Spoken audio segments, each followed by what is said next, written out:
dereva mmoja aendeshe gari hiyo unaenda kupeleke pale Imo. Sawa. Mweke mabusu kutoka hapa kwa nani nasenge shike.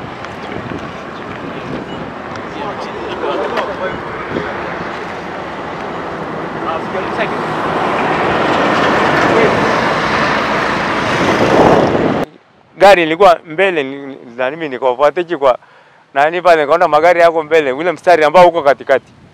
Ule ambao hauruhusu. Nikafuatia nani wakapiga simu nizuiliwe huko mbele. Na jana ndo saa 5 usiku kwa mkia leo ndo nilikuwa nimetoka baa na nikunywa hizi bia hizi mbili. Nimeshakiri sirudi tena kosa. Nikitoka safari kama ni safari ndefu ukipumzika inatakiwa kesho yake kupata safari ya mbali tena usirudie hilo tatizo.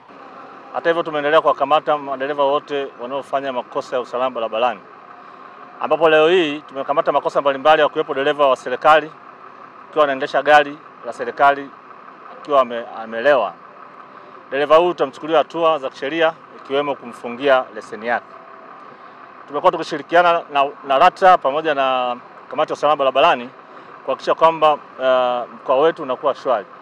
Niwaonye madereva wote wenye tabia za ulevi, tabia za mwendo kasi na makosa yote hatarishi kwa maana wrong overtaking. Wawe makini barabarani kipindi hichi. Sisi tumejipanga